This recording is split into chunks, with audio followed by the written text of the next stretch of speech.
Puji Tuhan, keluarga GPDI El Shaddai yang dikasihi Tuhan. Salam revival, berubah, berkarya, dan menjadi berkat. Kita sama-sama kembali merenungkan firman Tuhan yang singkat, yang terdapat di dalam Amsal Sulaiman 13 ayat 22. Demikian bunyi firman Tuhan, orang baik meninggalkan warisan bagi anak cucunya, tetapi kekayaan orang berdosa disimpan bagi orang benar. Orang baik meninggalkan warisan bagi anak cucunya, tetapi kekayaan orang berdosa disimpan bagi orang benar. Kalau kita membaca tentang warisan, kita mendengar kata warisan, bahwa maka kita akan berpikir tentang uang, harta benda, rumah, mobil, dan lain-lain.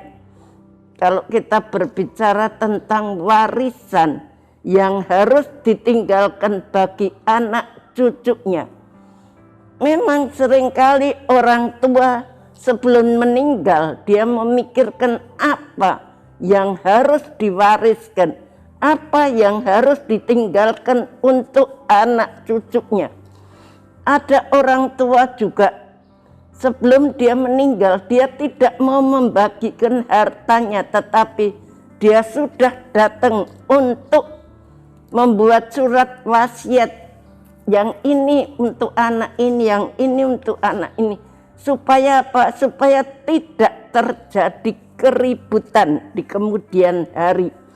Kalau kita berbicara tentang warisan, kita hanya mikir tentang uang, rumah, harta benda, dan lain-lainnya. Tentu saja tidak salah. Uang dan harta diperlukan di dalam kehidupan ini. Hanya saja itu semua berbentuk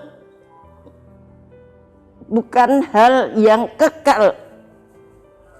Yang utama, uang dan harta yang banyak bisa menimbulkan pertengkaran antara kakak beradik hanya karena uang.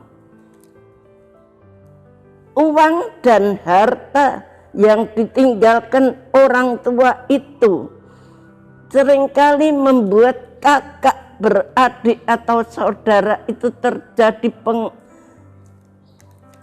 perkelahian, bahkan seringkali sampai ke pengadilan.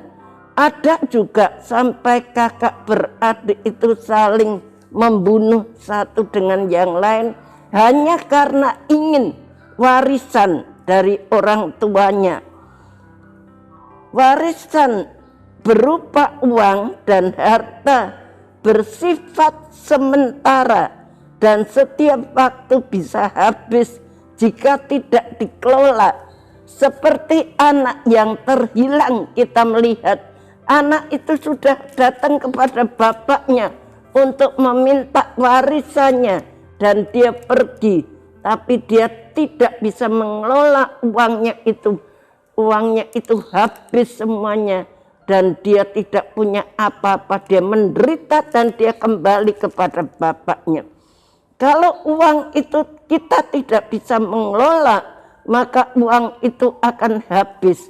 Juga hubungan antara saudara bersaudara itu bisa terjadi perpecahan karena mereka saling merebutkan harta yang ditinggalkan oleh orang tuanya, tidak memikirkan apa yang akan terjadi. Sebab itu Amsal berkata bahwa orang baik meninggalkan warisan bagi anak cucu. Jadi orang yang tidak meninggalkan warisan bagi anak cucu termasuk golongan orang yang tidak baik. Warisan di dalam Alkitab maksudnya bukan berbicara soal uang atau harta yang fana ini. Firman Tuhan berkata, buat apa untung segenap dunia kalau jiwamu binasa? Buat apa kita memiliki semua kekayaan kalau jiwa kita binasa? Jadi sebagai orang tua, dia meninggalkan warisan untuk anak-anaknya yang dimaksud di dalam firman Tuhan. Bukan warisan uang atau harta benda, tetapi warisan iman yang harus kita tinggalkan kepada keturunan kita, kepada anak-anak, kepada cucu-cucu kita, kepada saudara-saudara kita. Karena pada bagian firman Tuhan dikatakan tadi bahwa apa untungnya, apa artinya seorang mendapatkan seisi dunia ini kalau jiwanya binasa. Tidak ada artinya. Dan hal itu seringkali hanya menimbulkan pertengkaran, perpecahan hubungan antara adik kakak.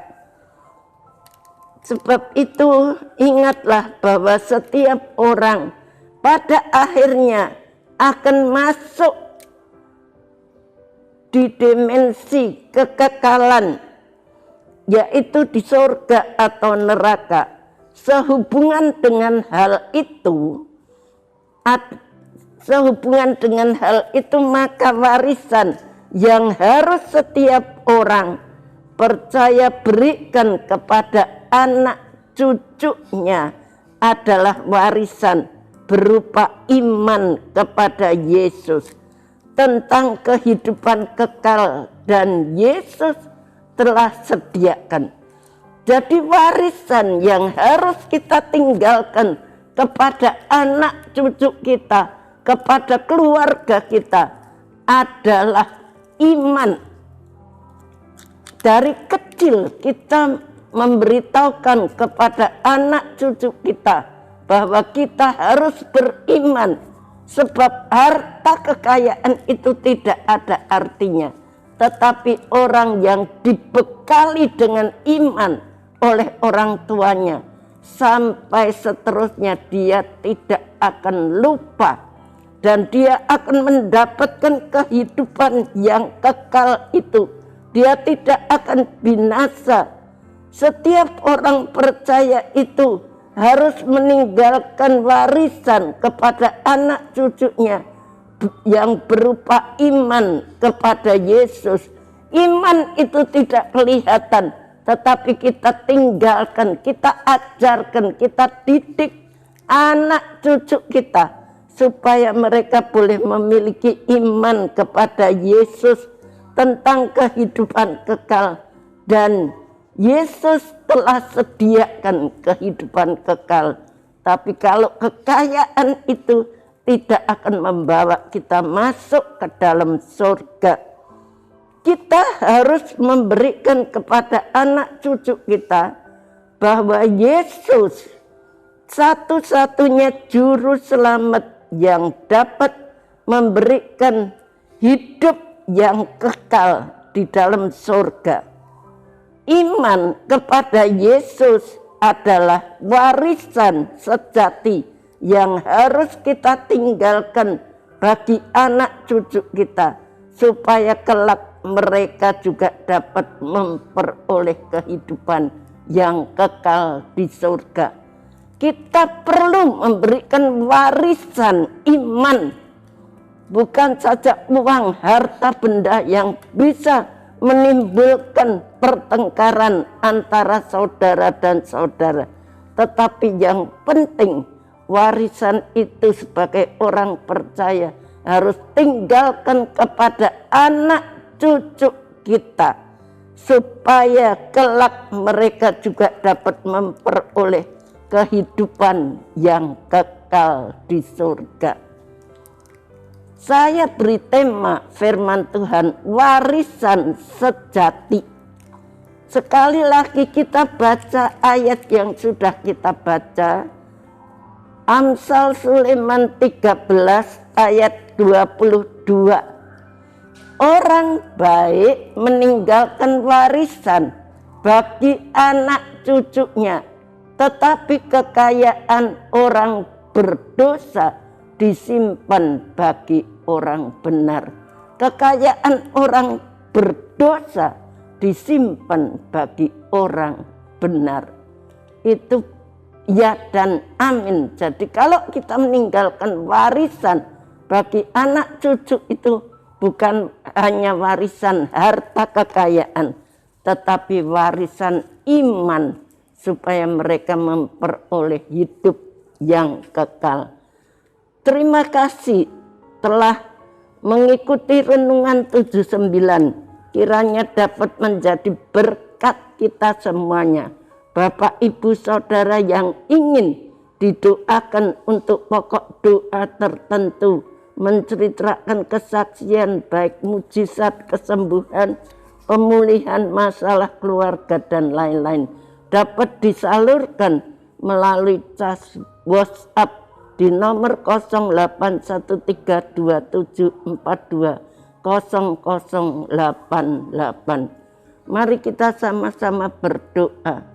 Bapa yang ada di dalam surga, kami mengucapkan syukur kepadamu. Engkau sudah memberikan kepada kami firman-Mu untuk kami berikan kepada keluarga Jemaat GPDI El Shaddai, kepada keluarga kami semuanya, supaya mereka mengerti bahwa warisan yang sejati itu bukan harta benda, tetapi warisan yang sejati itu adalah iman kepada Yesus Kristus. Berikan iman kepada seluruh jemaat GPDI El Shaddai supaya mereka tetap percaya dan mengasihi Engkau. Terima kasih Tuhan, berkati Ibu Gembala kami Tuhan, Ibu Susan Malino, yang dengan setia melakukan tugasnya untuk menggembalakan jemaat-Mu yang bermacam-macam sifatnya. Tuhan, beri kekuatan, hikmat yang bertambah-tambah, urapan yang baru. Pakai beliau boleh menjadi alat-Mu untuk membawa jemaat-Mu GPDI El Shaddai semakin dewasa di dalam kerohaniannya. Terima kasih Tuhan, terima kasih, memberkati seluruh jemaat-Mu. Dan kami percaya Engkau tolong dalam usaha pekerjaan mereka. Terima kasih ya Tuhan, karena Engkau yang telah mengasihi jemaat GPDI El Shaddai, yang telah mengutus anak-Mu sebagai pendamaian bagi dosa-dosa jemaat GPDI El Shaddai. Terima kasih Tuhan. Dalam nama Tuhan Yesus Kristus kami berdoa. Amin.